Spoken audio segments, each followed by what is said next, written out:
दिल्ली में मेट्रो समेत इन विभागों को आपस में जोड़ने की तैयारी। दिल्ली सरकार एक नया ट्रांसपोर्ट अथॉरिटी बनाने की योजना बना रही है। इसका नाम होगा यूनिफाइड मेट्रोपॉलिटन ट्रांसपोर्ट अथॉरिटी। इसका मकसद है अलग अलग सरकारी विभागों के बीच तालमेल बढ़ाना। इससे पब्लिक ट्रांसपोर्ट और बेहतर हो जाएगा। अधिकारियों का कहना है कि यूएमटीए का मुख्य काम होगा प्रोजेक्ट्स को समय पर पूरा करवाना। साथ ही अलग अलग विभागों के बीच बातचीत को आसान बनाना भी इसका काम होगा। दिल्ली में कई विभाग हैं जो ट्रांसपोर्ट से जुड़े काम करते हैं, जैसे कि ट्रांसपोर्ट विभाग, दिल्ली मेट्रो और रैपिड रीजनल ट्रांसपोर्ट सिस्टम यानी कि RRTS। इन सबके बीच सही तालमेल होना जरूरी है। एक अधिकारी ने बताया कि यूएमटीए के जरिए कई काम किए जाएंगे, जैसे कि अलग अलग विभागों द्वारा किए जा रहे ट्रैफिक और ट्रांसपोर्ट के कामों पर नजर रखना, पब्लिक ट्रांसपोर्ट के अलग अलग रास्तों को जोड़ना और कंबाइंड टिकटिंग और फीडर सर्विस जैसे मुद्दों को देखना। कंबाइंड टिकटिंग का मतलब है कि एक ही टिकट से आप बस और मेट्रो दोनों में सफर कर सकेंगे। फीडर सर्विस का मतलब है कि मेट्रो स्टेशन से दूर रहने वाले लोगों के लिए बस या ऑटो की सुविधा देना।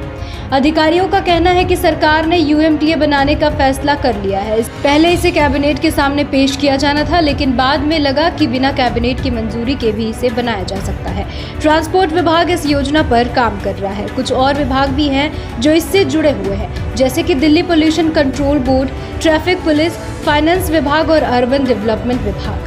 इन सभी विभागों के लोगों को मिलाकर एक टास्क फोर्स बनाई जाएगी। ये टास्क फोर्स यूएमटीए को बनाने में मदद करेगी। इसमें लोकल, राज्य और केंद्र सरकार के प्रतिनिधि भी होंगे। एक और अधिकारी ने कहा कि अभी हर विभाग अपने हिसाब से योजना बनाता है, लेकिन यूएमटीए पूरे अर्बन मोबिलिटी एरिया को ध्यान में रखकर योजना बनाएगा। इसका मतलब है कि यूएमटीए सिर्फ दिल्ली के बारे में नहीं सोचेगा, बल्कि आसपास के शहरों के बारे में भी सोचेगा।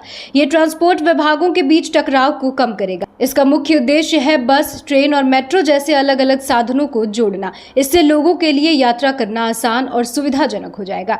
यूएमटीए के कामों में ट्रैफिक कम करना और ट्रैफिक को सुचारू रूप से चलाना भी शामिल है। ये पब्लिक ट्रांसपोर्ट को बढ़ावा देगा, लोगों को प्राइवेट गाड़ियों की जगह पब्लिक ट्रांसपोर्ट का इस्तेमाल करने के लिए प्रोत्साहित करेगा। अधिकारियों ने कहा कि पिछली सरकार को पेमेंट में देरी और दूसरे सरकारी विभागों के साथ विवादों के लिए आलोचना का सामना करना पड़ा था। यूएमटीए इन मुद्दों को भी बेहतर तरीके से सुलझाएगा। पिछली सरकार ने मेट्रो के चौथे चरण के प्रोजेक्ट्स में अपना हिस्सा देने में देरी की थी। इस वजह से काफी विवाद हुआ था। आपको अपने घर से ऑफिस जाना है, आपके घर से मेट्रो स्टेशन दूर है। अभी आपको मेट्रो स्टेशन तक जाने के लिए ऑटो या बस लेनी पड़ती है, लेकिन यूएमटीए बनने के बाद आपको एक ही टिकट से बस और मेट्रो दोनों में सफर करने की सुविधा मिल जाएगी। इससे आपका समय और पैसा दोनों बचेगा। एक और उदाहरण, दिल्ली में अलग अलग जगहों पर ट्रैफिक जाम की समस्या रहती है। यूएमटीए ट्रैफिक को कम करने के लिए योजनाएं बनाएगा। इससे सड़कों पर गाड़ियां कम होंगी और लोगों को जाम में फंसने से मुक्ति मिलेगी।